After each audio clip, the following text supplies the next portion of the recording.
makanya luar biasa kan. Benar. Aku wis gak mamang blas anakku wis tak kuliahno gitu. Makanya ini kampus Islam modern.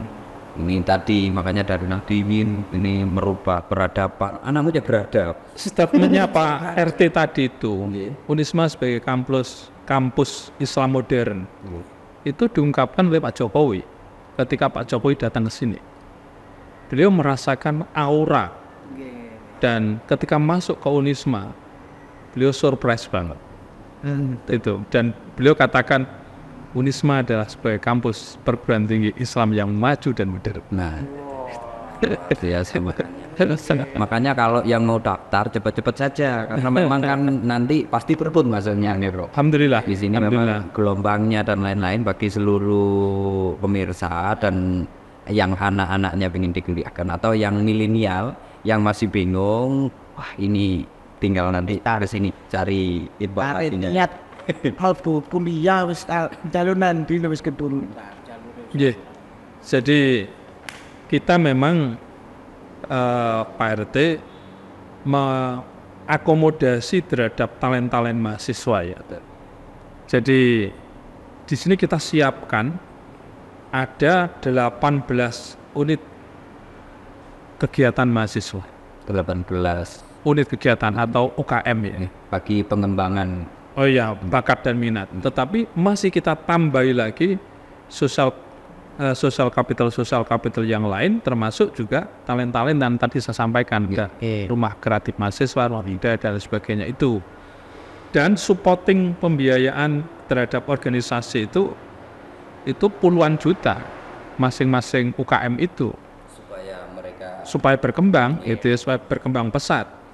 Dan termasuk kita dorong untuk bermitra dengan pemerintah maupun juga dunia usaha, dunia industri, bahkan alumni-alumni. Gitu. Ada silaturahminya juga. Iya, ya. Masa sekarang ini harus dibekali dengan kemitraan ya, kemitraan. Di samping juga laboratorium lapang yang ada di Jengglong, ada di Kebonagung. Di sana bahkan kita akan segera mendirikan industri air mineral, kemudian juga minuman berasa, produk-produk itu ada di 2 tempat itu. Jadi tidak di lokasi sini, di lokasi yang berbeda. Lalu kita juga sudah membebaskan lahan di Karangploso itu ada 75 hektar. Karena itu tadi, saya ingin memindahkan kebesaran Al-Azhar Mesir pindah di Unisma. Itu ya. Lalu kita pun juga sudah diamanai oleh Raja Bulungan. Kita mendapatkan hibah 100 hektar di Kalimantan Utara untuk ekspansi Unisma ke depan. Jadi ini semuanya adalah kepercayaan dari masyarakat ya, dari pemerintah, termasuk program-program pemerintah. Ada 5.000 dokter, ada peningkatan kualifikasi guru dan lain sebagainya. Semuanya itu dititipkan ke Unisma juga, gitu ya. Jadi ya ada di perguruan tinggi negeri yang lain, tapi Unisma juga karena akreditasi unggul ya, dititipi juga oleh pemerintah. Karena negara kan titip-titip. Karena kan memang cari yang bagus, bro. Iya, betul. Jadi negara pasti mencari mitra perguruan tinggi yang unggul, termasuk juga pendidikan profesi guru. Itu setiap tahun supporting dari pemerintah, termasuk juga dari Bu Gubernur sendiri. Bu Gubernur Jawa Timur, Bu Khofifah itu juga setiap tahun memberikan beasiswa kepada santri-santri, kepada gus-gus, kiai-kiai untuk kuliah di sini S2 maupun S3. Itu. Jadi artinya bahwa kita ini betul-betul dipercaya oleh baik pemerintah provinsi maupun juga pemerintah pusat, gitu ya. Lalu jejaring dengan luar negeri tadi, dengan perguruan tinggi luar negeri. Dosen-dosen kami juga mendapatkan beasiswa dari perguruan tinggi luar negeri itu. Termasuk mahasiswa kami yang berprestasi. Kita dorong untuk bisa kompetisi mendapatkan beasiswa luar negeri melalui LPDP. Dan itu kita berikan satu bekal-bekal pada mereka untuk bisa berkompetisi tingkat nasional maupun juga internasional. Karena sekarang milenial itu kan kadang posisi di mana pikirannya belum matang. Jadi masih kebingungan ke sana kemari. Kalau tidak didorong dan tidak ada support system, biasanya mereka cenderung ke arah negatif misalnya. Iya. Tapi kalau sistemnya sudah ketentu, dorongannya sudah ada, Betul. dan direm dengan harus ada peradaban dan moralnya, ini insya Allah generasi ini sebentar lagi, Pak. Betul. Jadi generasi emas lulusan Unisma menurut saya tidak harus menunggu 2045. Dari 2035 sudah bisa kita wujudkan. Harus ada percepatan. Berarti itu ikut generasi yang akselerasi. Akselerasi. betul sekali. Jadi nuansa di sini Pak RT itu dalam konteks untuk membekali moralitas dan spiritualitas. Jadi dia masuk kuliah aja di sini yang dibaca pertama kali apa? Sholawat Nuril Anwar. Membaca doa awal kuliah dan akhir kuliah. Dan itu nuansa itu setiap hari begitu. Mulai pagi hingga malam. Itu yang bikin manfaat itu. Kemudian kalau pimpinan, karyawan masuk ke kantor, tidak langsung kerja. Tapi membaca Al-Quran dulu minimal 1 makro. Baru bekerja. Lalu di kantor-kantor itu kita siapin muratil Al-Quran tersentral. Jadi nuansa Al-Quran itu selalu tersentral di semua kantor. Itu tersentral dari pusat. Mulai jam 7:30 sampai jam 4:30. Jadi nuansa keislamannya terjaga. Ya, bukan sekedar nuansa, tetapi ini bagian dari internalisasi nilai-nilai Islam kepada seluruh sivitas akademika Unisma. Jadi ada mbala aswaja, ada ngaji aswaja, lalu kemudian pada saat zuhur, gerbang-gerbang Unisma ini ditutup semuanya ke masjid. Itu. Nah, maka di sini saya katakan bahwa intelektualitas dan rasionalitas itu kurang bermakna tanpa didukung dengan spiritualitas yang kokoh. Maka spiritualitas ini menjadi bagian dari keberkahan hidup manusia itu. Seperti itu. Iku pas berarti ini di anak gitu. Tapi gue seneng ngono lho Cara ya. siapa? Ya iku mau lho. Terus sing pernah mau aku kan jalan kok. Makanya Jadi ini yang saya tidak katakan. hanya pintar gitu. Iya. Tapi secara spiritual itu juga terjaga. Iya. Jadi memang kadang orang tua Iya. itu kayaknya tidak ada guna. Anak yang cerdas banget, tapi moral ke orang tuanya juga Iya, kadang iya. juga nggak jadi. Yo pinter, yo bener. Makanya ini luar biasa buat seluruh pemirsa. Benar. Kak Sapi ngomong. Dan di sini ada pesantrennya juga. Di sini Iya, ada pesantrennya juga. Ada pesantren Ainul Yakin, nggih. ada pesantren Ar-Razi. Jadi sudah disiapkan. Sudah disiapkan. Bahkan yang tahfidz itu ada hampir sekitar 500 yang tahfidz di sini ini. Jadi kalau misalnya mahasiswa yang jauh bisa diasramakan di pesantren. Kalau dia berminat ke pesantren bisa aja, tapi memang semuanya melalui seleksi.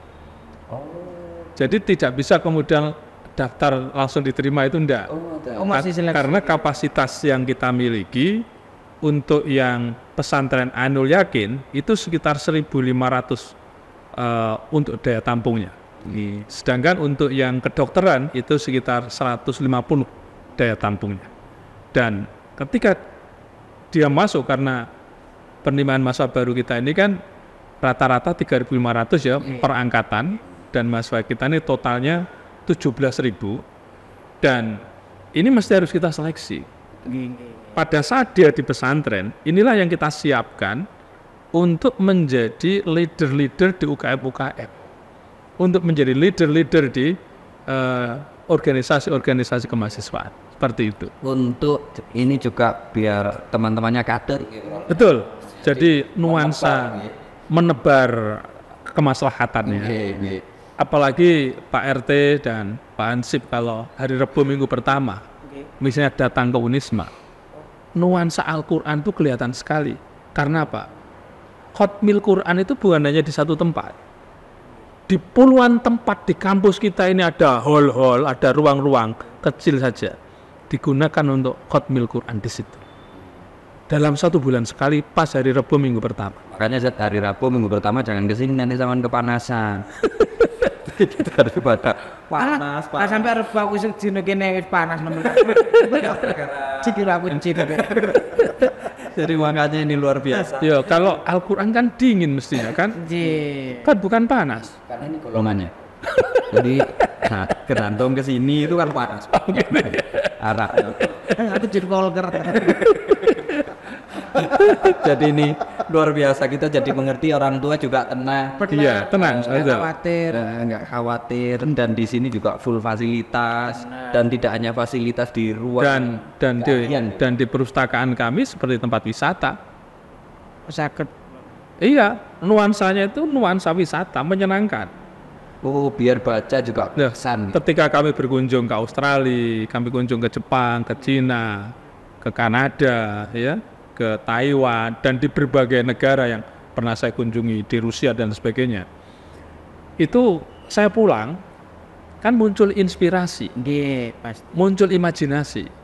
Maka nuansa perpustakaan kami ini kami adaptasi dari berbagai negara itu. Yang bagus-bagus tentunya kita bawa ke sini. Maka kalau sampean lihat perpustakaan di sana kerasan nggak mau keluar dari situ. Jadi enggak kayak wis pokok noto buku. Itu ndak begitu. Ndak ada kemudian kursi berjejer gitu enggak. Kita siapin karpet-karpet, ada bantalnya. Kemudian ada nuansa yang berbeda satu sama lain gitu ya. Ya, baik itu di dalam maupun juga di luar, ada yang indoor, ada yang outdoor gitu ya.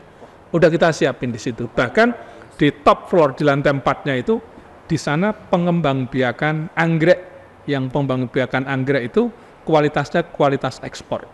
Oh ada rooftopnya. Iya, Jadi gitu. tidak. Betul. Sampai kuliah online Yunis. Enggak. Prop tak katen RT gitu sih ngomong. Kreatif banget ini. Luar biasa bro.